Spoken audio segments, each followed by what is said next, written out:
Welcome to the Wake Up Dad Show, a Daddiest production. This podcast is for you, Dad. This is where we talk about all things related to dadhood, from parenting to relationships to financial and physical health. Your hosts, Dr. Scott and Dr. Evan, are two dads who are committed to helping you. Join our Facebook community by searching Daddiest, where conscious dads connect and collaborate. Hey dads, welcome to another episode of the Wake Up Dad Show. I'm one of your co-hosts, Scott Latcher, and I've got with me Mr. Doctor, the man, the myth, the legend, Evan Hill, joining me, and we're going to discuss all kinds of things dad today. We're going to get into some really cool stuff. So go ahead. Join us in all kinds of different ways. Check out the wakeupdadshow.com. Check out the Daddiest group. This is a podcast brought to you by daddiest.com. If you don't know what that is, you're not in the loop yet, and you need to be. So check that out as well. Check out our Facebook page, daddiest.com. And if you're interested to join a whole bunch of cool dads, request from either myself or Evan to join the Daddiest Cave secret group where dads discuss all kinds of things dads. We've been having some fun on there. Hey, Ev. Definitely. It's been awesome. Welcome, dads, to this show. We're super excited to get into it. We are going to tackle another topic in the book, The Way of the Superior Man, a spiritual guide to mastering the challenges of women, work, and sexual desire. And in reality, what else is there? Yes. Oh, wait a minute. There's kids. That's right. There's kids. Right. But there is kids. We've discussed this many times before. We see it over and over and over again. One of the biggest issues dads are having out there is in their relationships. Go ahead. They mess that up. They don't have their kids, or they have them a lot less. So yeah, this is key. We got to spend some time on this. Yeah, and so we'll be in and out of this book, I think, a lot over the coming episodes, and just diving deep into it. So we're just going to talk about one of these chapters. I mean, each one of these chapters, even each one of these paragraphs, there's certain books out there that, every word can be, it sounds cliche, but life-changing. And I think this is one of those books that the further me and Evan are diving into this and just rereading, because we talked about it in a previous episode about the idea that the first time we read this book, got a little bit out of it, but the second time way more. Now this is sort of a third time where we're breaking it down even closer, and the nuggets of gold in here. We got to get this guy on the podcast one day for sure. For sure. Yeah. For sure or for sure? For sure. I don't actually know what the Aussie. Sure. For sure? I don't know. For sure. Which way is it now? I'm confused. I'm not. I think for you, it's for sure. For sure. All right. So anyway. Okay. Get into the meat of it. Are you going to start with topic? Yes. Talking a little bit about topic it, like tonight. Big of an excerpt. Yeah. So the topic tonight is stop hoping for your woman to get easier. Who's ever thought of that before, eh? Oh my gosh, would she stop hounding me? When is this going to get easier? Oh, geez, stop nagging already. It's constant. If I end this and go with another woman, it'll be easier. Oh, yeah. Who hasn't thought that? I don't think they're all this way. Yeah, that's right. I must have just drawn an unlucky straw here. Like, what's going on? Yeah. I remember a girlfriend when I was in high school, and she used to compliment me all the time.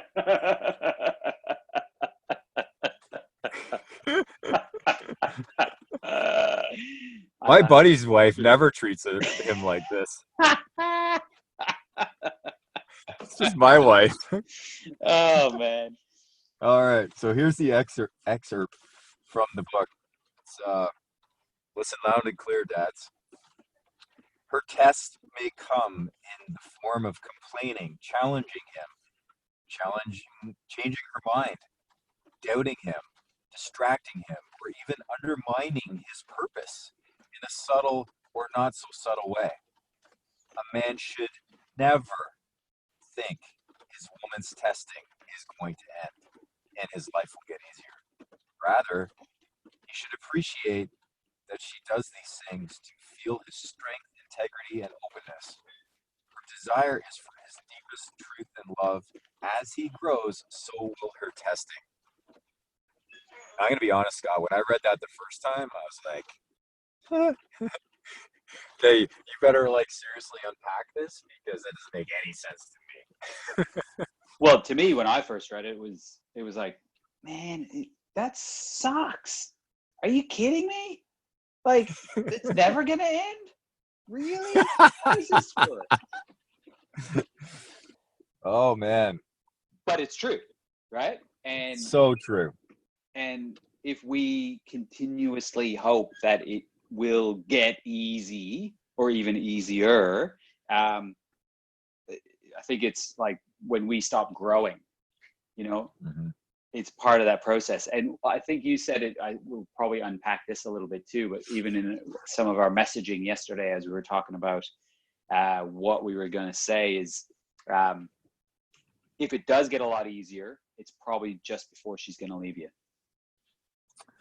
Yeah, it's the moment when you stop hearing the complaining or changing your mind, challenging you, undermining your purpose, whether it be subtle or more direct, because all men like that, eh? Love it. I just love it. Yeah.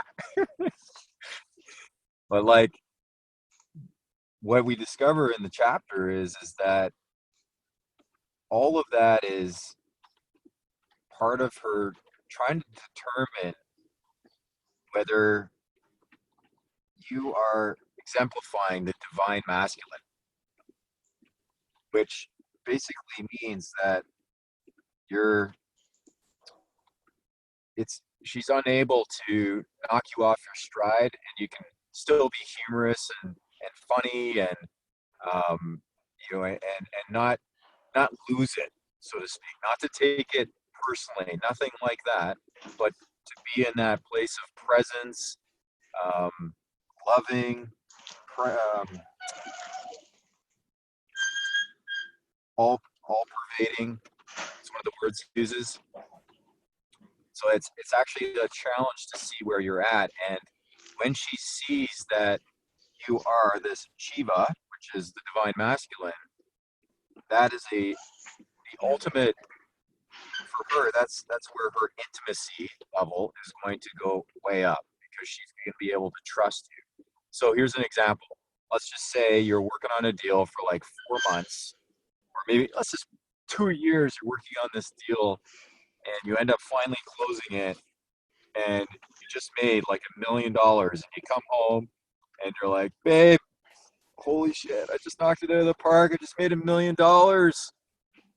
And she's like, oh, that's so great. That's great, hon. And she's totally not as excited as you. And you're like, well, how come you're not as excited as me? And she's like, well, I haven't seen you in the last 2 years. So, I mean, that's great. And you're like, well, okay. You kind of feel like shit. Feel like kind of, oh, so you get thrown off your game a little bit. And, oh, by the way, did you remember the milk when you came home? Oh, I forgot the, damn, yeah, babe, honey, we could buy a farm now. We could buy a farm. And she says, but you forgot it. You forgot the milk. And it's that moment where you're like thrown off your game, where she sees that it's the money, it's the deal that's more important to you, and you're not in that space that she needs you to be in, which is in that loving space and solid space. It's just the same example would be as if I'll use myself for example. If I forget to pick up the bath mat, or put the towel in the right place, or any of those little tiny things, and if she picks up on it and she says something to me, let's say I respond in a certain way, that is, if I react, that's not good.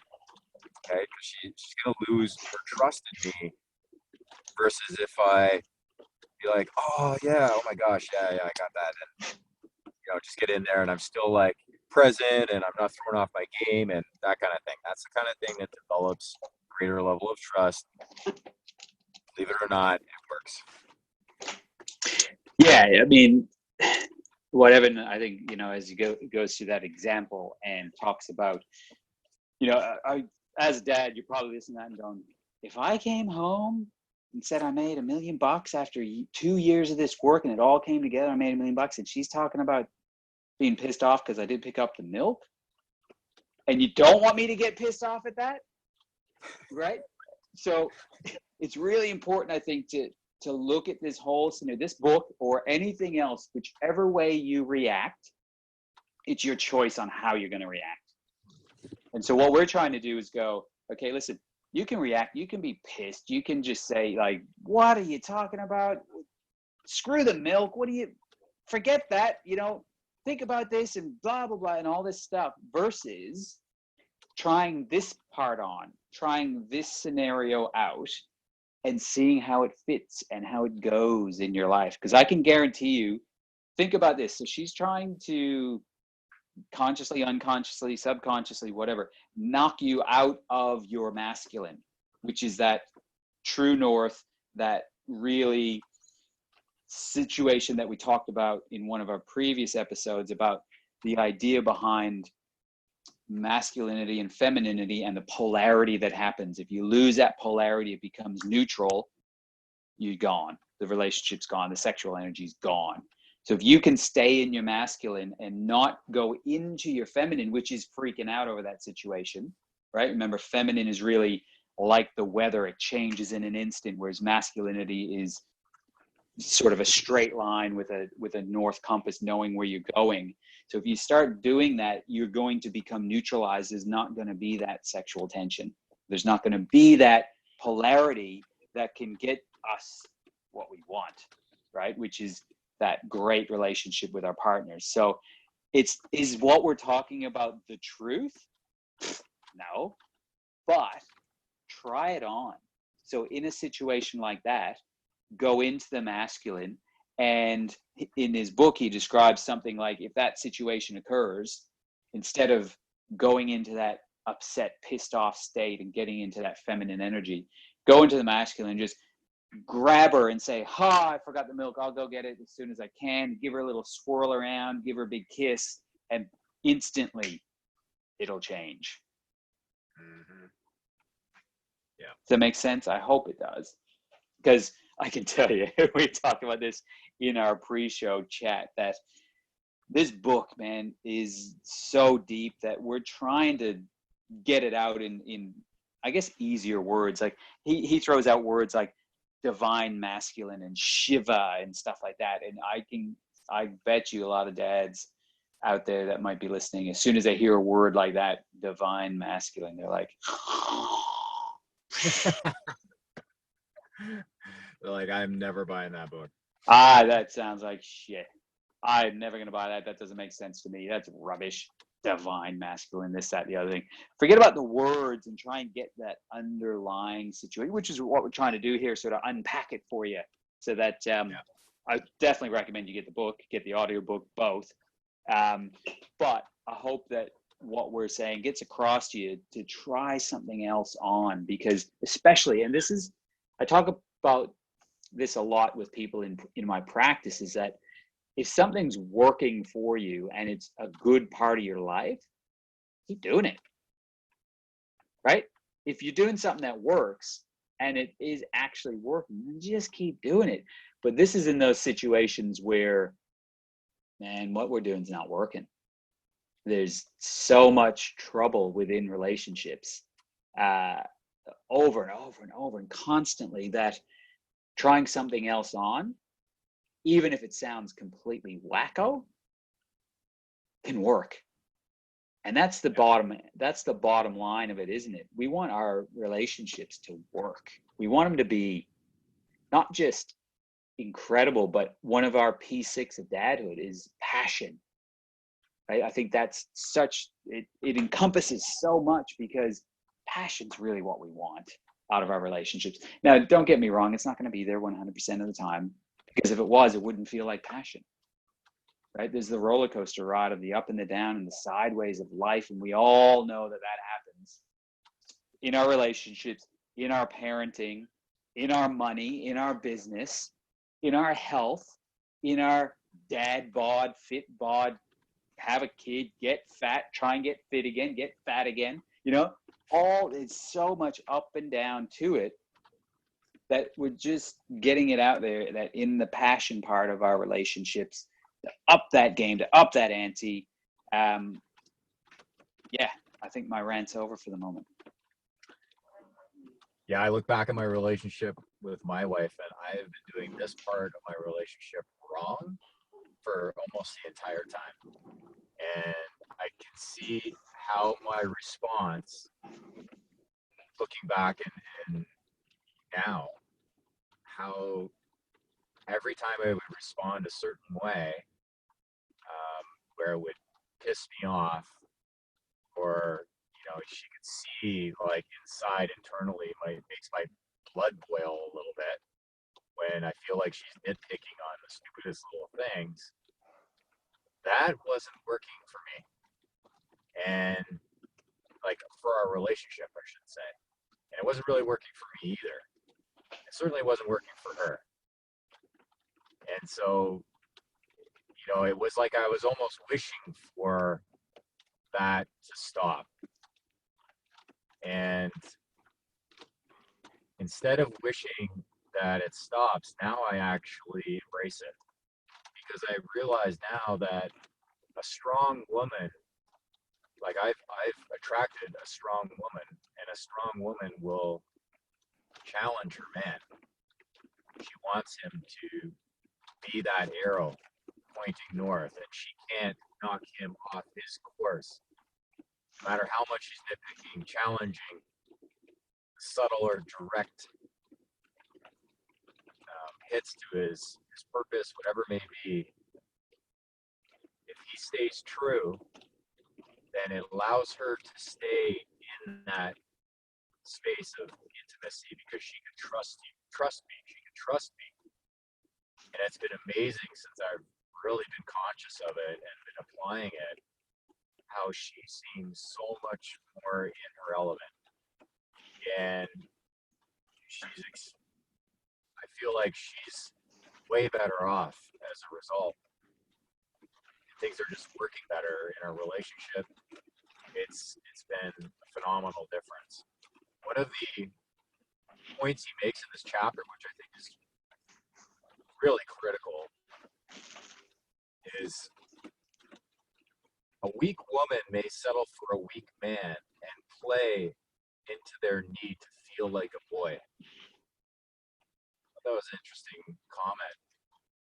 But if she is a good woman, a strong woman, she won't tolerate your childish need for a pat on the head, collecting bigger toys, and being the king of the mountain. Those aren't really the things that interest her. Again, it's your direction, it's your ability to stay on course, and that the things that really matter to you are not the toys and all that stuff. Just testing. Wait a minute. Wait. What? I know. Shush. Scott, maybe you missed that part in the book. I totally did. I love the toys. We're definitely going to do some episodes on toys, though, boys. All right? Dads, Don't get me wrong. Toys are fantastic. One of the P6 of dadhood that we talk about all the time is play.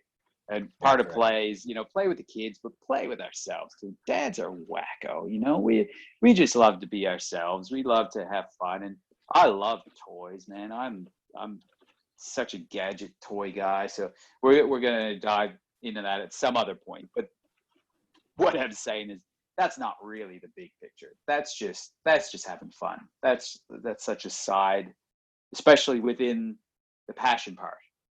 That's really not where it's about at all. That's when dads get together, have fun. Dad's monkeying around with the kids like we do. Yeah, that's just a side note, but don't tell me not to Also, bring my toys. How super dare you? important side note though. It's like, having fun and being a goofball and childlike with it, but not making it who you are and fulfilling a void of whatever it may be, that you got to have that best car because you're not confident in yourself, that kind of thing. There's a big difference, and Massive. massive difference. Being still true to your purpose, being present with her, being strong, all those different things, and having the car that you're playing around with, and you can still be a jokester in your like really nice clothes and all that stuff, and with your kids, and all that kind of thing. Like, that's what really is going to turn her crank. It's not necessarily that you look good and all that. It's like that you can still be a goofball and flexible and present and loving and all that, and look good, and still be present with what it is you're aiming to achieve. And she can't knock you off course by saying, those jeans look a little saggy on your ass, or something like that. It's just subtle things like that it's just little tests. It's when you're at the top of your game, that's when she's going to test you the most. It's when it's at your top of your game, because she's just going to see, can you stay there? Is that like, do you own that level of the like masculine divine, as we call it, or he calls it, I should say. Yeah, I'm going to read another paragraph here. I think it sort of sums it up. This is the one that stood out the most to me. It never ends. That is the secret. You can't get out of it. Finding a different woman won't get you out of it. Therapy won't get you out of it. Financial or sexual mastery won't get you out of it. Your woman is testing you because she loves you. She wants to feel your truth. She wants to feel your love. And she wants to feel that your truth and love are stronger than the barb she can throw at you. Then she can relax and surrender into the polarity of man and woman. Then she can trust you. Drop the mic. So again, it's pretty wordy. So, but that paragraph, I think, can sum it up really well. That those small tests and those bigger tests, and as we grow as men and dads and get better at this, it's not that the tests will go away. The tests will get bigger. They will get stronger. And the polarity will become bigger. And if it does, then that's where, again, the polarity of feminine and masculine puts together and gives us the passion that most of us want, that most of us are lacking in our relationships, that ends up with that neutrality, that boring and nagging, and that constant cycle that goes on, that ends up ending so many marriages. And then us as dads, we get the short side of it when it comes to our kids. And so looking at it this way, I think can help out a lot of dads. Like we said, it's not the truth, but try it on. Give it a go. I think it's worth trying because it may just change your life. Can you explain what you mean by it's not the truth? Well, because what is the truth, right? Mm. What is the truth, right? And the truth is different for different people. The truth is going to be what you want it to be honest, right? And what I mean by truth, I guess, is it right more so than is it the truth? So look at it that way. Is this right? Is this the right way to do it? I don't know, right? You might, like I said, if what you're doing is working and you're getting what you want, keep doing it. It might not be this. But if it's not, try it on and see how you go with it. So yes, maybe not truth might not be the right word. Is it correct? Is it the right thing? I don't know. It's going to be different for everybody. That's for all the dads, all the listeners out there to decide, and then jump on our Facebook page and share what happened for you when you implemented this into your life. Yeah, it might be one Next that you want to get into the Daddiest Dad Cave private group to discuss, not so much the public page. So Right. probably one of the easiest ways is go to thedaddiest.com on Facebook, and then you can message us and it will come to us directly. That'll be the easiest way, and ask for an invite to get into the dad group. That's the only way to get in, is through an invite through one of us. Yep. Yeah. Awesome. Can't wait till the next episode. So excited. All right, dads, have a great day, night, week, year, month, whatever the hell's going on for you. And keep the polarity going. Keep the polarity going. Absolutely.